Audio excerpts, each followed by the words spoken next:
Où sommes-nous maintenant? Dans le port de Calcutta, en Inde. Est-ce que vous savez parler indien, capitaine? La langue officielle ici, c'est le bengali.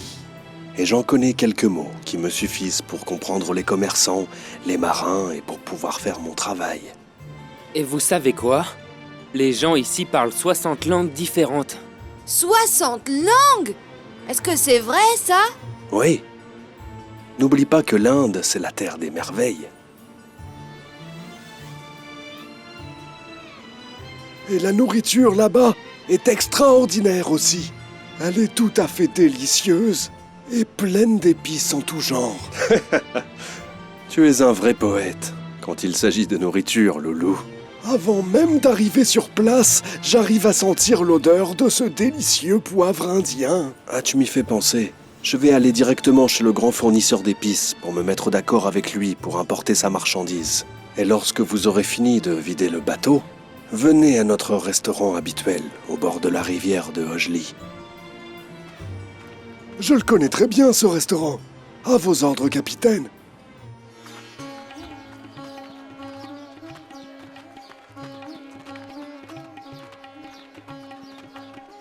Quel panier extraordinaire! Est-ce qu'il y a des fruits dedans? Ziad, ne touche à rien surtout.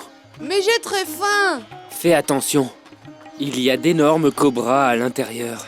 Les serpents les plus dangereux. Est-ce que le restaurant est encore loin? Non, nous devons juste traverser ce pont et marcher encore quelques minutes. Regardez, la vache est en plein milieu de la route. Je vais aller la réveiller. كبار هنا هيك مهرجة كبار هنا هيك سيخ مهرجة كبار هنا هيك سيخ مهرجة. Excusez-nous, c'est un enfant, il ne sait rien. Je ne t'ai pas averti de ne rien toucher? Il n'y a rien de dangereux. C'est seulement une vache. Mais certaines personnes la vénèrent ici. Et ici, si une vache est assise quelque part, personne n'a le droit de venir la déranger ou de l'écarter de la route. Et jusqu'à quand allons-nous rester à attendre ici? Tu n'as qu'à demander à la vache. Voilà, elle est en train de bouger. Allons-y doucement, pour pouvoir arriver à temps à notre rendez-vous.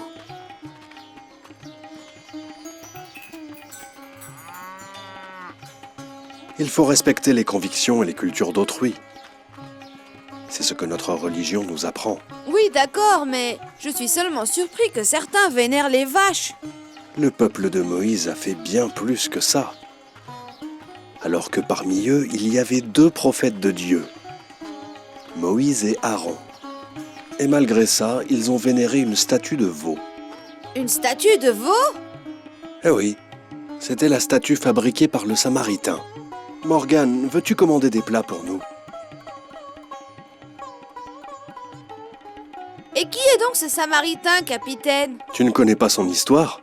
Non? Ce Samaritain, comme tu dis, était un des hommes les plus hypocrites de l'histoire, et un des plus rusés également. Vous m'avez donné envie de connaître son histoire. Alors je vais te la raconter juste après le déjeuner. Avant que les plats n'arrivent, nous allons devoir attendre. Dans ce cas, racontez-nous maintenant l'histoire du Samaritain. Le Samaritain était un homme qui savait bien comment influencer les gens. Et ensuite, qu'est-ce qui est arrivé, Samaritain? Osiris est mort.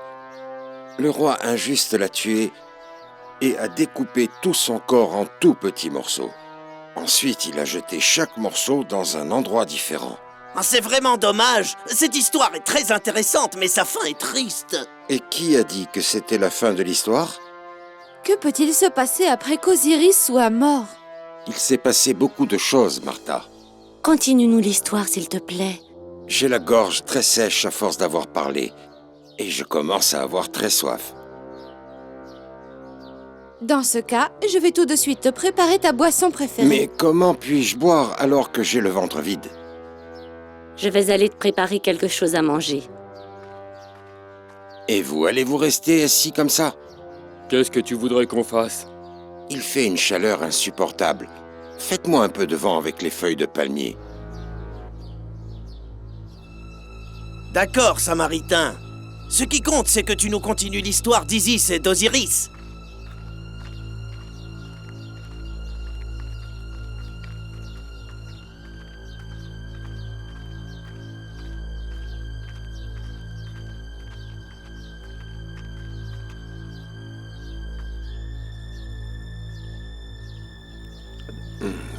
Bien, continuons.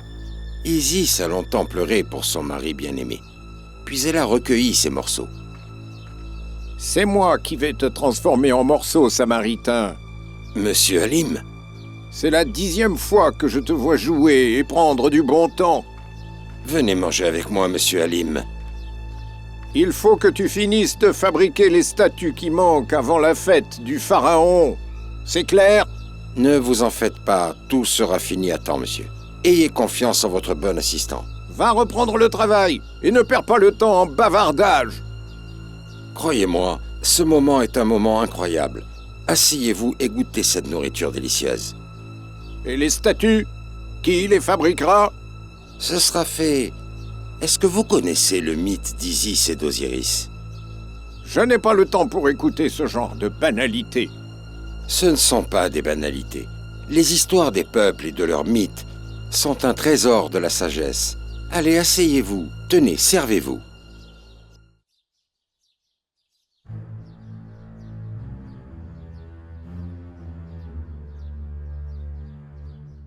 Tu es un acteur vraiment très doué. Oui, et je suis aussi un très bon conteur. J'ai une ouïe précise. Et ma vue est plus forte que celle d'un aigle. Et avec tous ces talents, je n'ai pas de chance. N'exagère pas dans ton estime de toi-même. Ce qui importe est que nous ayons fini le travail, avant la fête de Pharaon. Et vous croyez vraiment que Pharaon remarquera ces statues?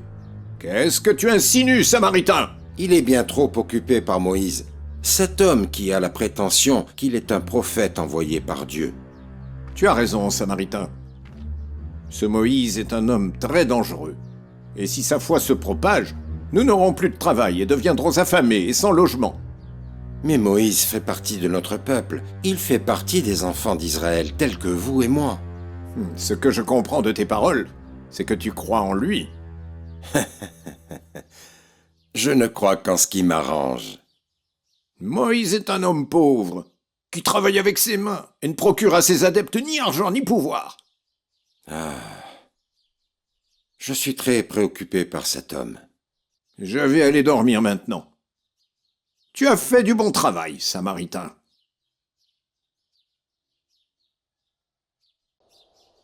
Regarde là-haut. Ce sont les magiciens qui ont désobéi à Pharaon. Oui, je les vois clairement. C'est comme si Pharaon voulait montrer à tous ceux qui ne croient pas en lui ce qui les attend. Il veut absolument montrer sa force, afin d'assurer son pouvoir. Tu crois vraiment ça? Pourquoi toi, est-ce que tu crois à autre chose? À mon avis, c'est la fin de Pharaon. Il a pratiquement déclaré sa défaite devant Moïse. Ne sois pas trompé par ces corps suspendus de ces magiciens. Ils sont tels que des rugissements de lions, avant qu'ils ne tombent entre les mains des chasseurs. Je ne comprends vraiment rien du tout. Ce n'est pas important que tu comprennes. Ce qui compte, c'est de montrer notre loyauté à Moïse.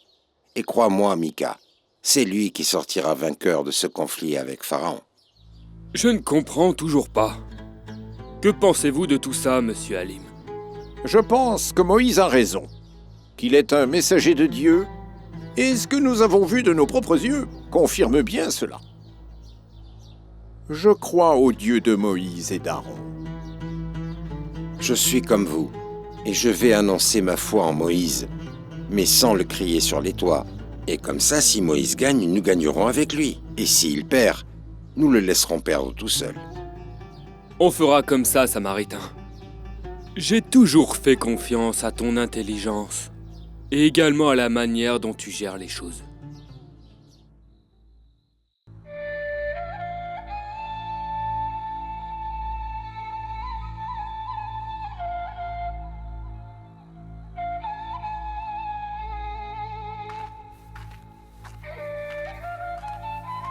Allez, dépêchez-vous, on n'a pas de temps à perdre, le prophète Moïse nous attend.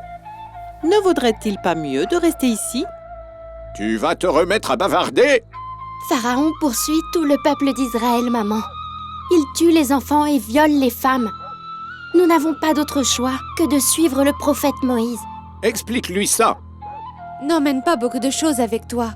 Le chemin est long et nous ne savons pas où nous allons nous cacher avec le prophète.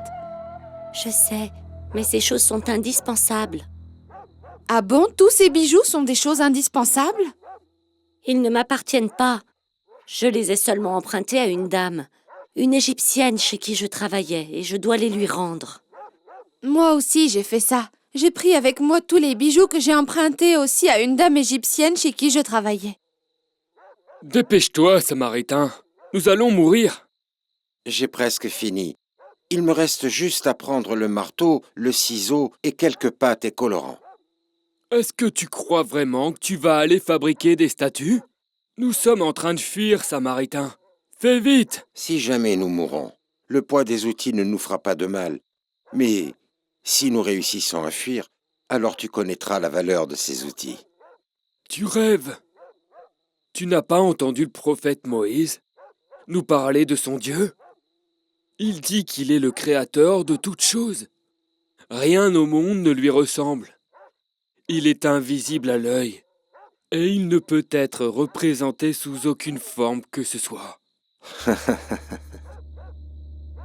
Moïse changera d'avis lorsqu'il sera devenu roi avec un trône et un sceptre dans la main. Il aura besoin de quelqu'un qui lui fabriquera des statues et qui lui racontera des mythes. Si tu veux un conseil de ma part, cache bien ces outils et ne laisse pas Moïse et son frère Aaron les voir. Bon, allons les rejoindre.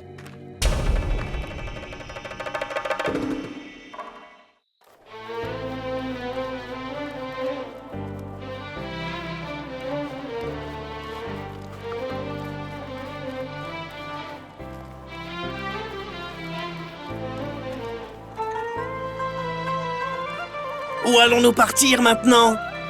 La mer est devant nous et l'armée de Pharaon derrière nous. Tais-toi donc, Mouta, pour qu'on puisse entendre les ordres du prophète de Dieu. À ce moment-là, le prophète Moïse, que la paix soit sur lui, fit signe à la mer avec son bâton. Et celle-ci se sépara en deux parties. Chaque moitié ressemblait à une montagne immense. Il ordonna alors à ses adeptes de traverser la mer. Les ordres du prophète sont clairs. Traversez la mer à l'endroit où le bâton l'a séparé. Dépêchez-vous! On entend les soldats s'approcher avec leurs chevaux! Où es-tu, Rima? Ne t'éloigne pas!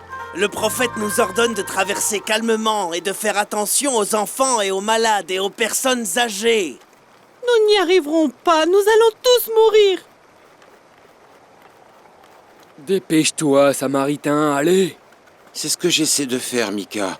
Mais ce que je porte sur mon dos est très lourd. Alors jette tout ça et sauve ta vie. C'est impossible. Mais qu'est-ce que tu racontes? Ce n'est pas le moment de discuter, Samaritain. Je veux sauver ma vie, moi. Jamais je n'aurais imaginé marcher au milieu de l'eau, c'est incroyable. Si je n'étais pas moi-même en train de vivre ça, je n'y aurais jamais cru. On a bien fait de suivre le prophète de Dieu. Mika, où est le Samaritain? Il va nous rejoindre. Est-ce que tu l'as laissé tout seul? Je l'ai seulement devancé en descendant dans l'eau. Il est certainement mort, le pauvre. Les soldats de Pharaon ont dû l'attraper. Cédez le passage aux vulnérables. Que quelqu'un m'aide. Apportez mon bagage. Je vais t'aider, Samaritain. Moi aussi. Louange à Dieu, tu as réussi à être sauvé, Samaritain. Allez, ne perdez pas de temps. Continuez à marcher.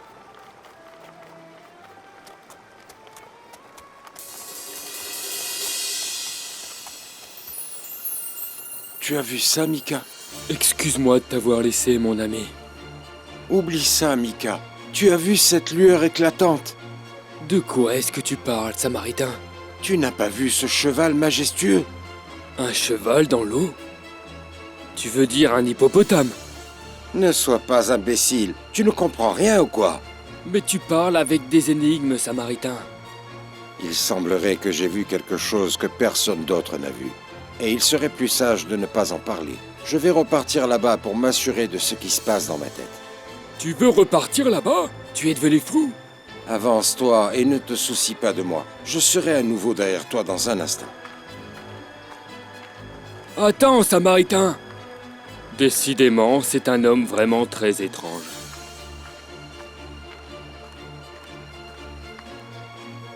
Je suis sûr que je l'ai vu. C'est une créature merveilleuse. Je n'ai pas pu le regarder à cause de sa forte lueur. Est-ce que ce serait un ange parmi les anges? Et pourquoi pas? À chaque fois que son cheval passe quelque part, des plantes jaillissent. C'est une trace sainte. Je vais la garder.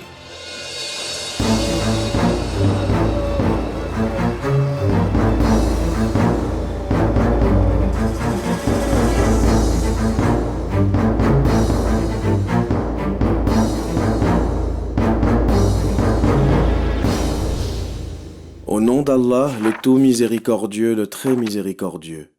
J'ai vu, dit-il, ce qu'ils n'ont pas vu. J'ai alors pris une poignée de la trace de l'envoyé et je l'ai jetée selon ce que mon âme m'a suggéré. Allah le majestueux a dit vrai.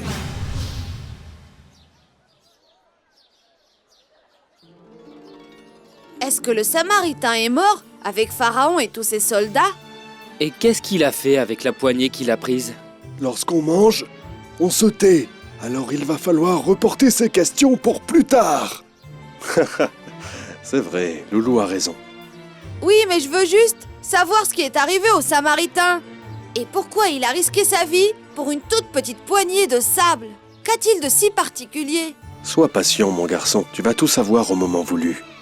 L'odeur de ces plats indiens est absolument envoûtante. D'accord. Mais n'oubliez pas de me continuer l'histoire du Samaritain.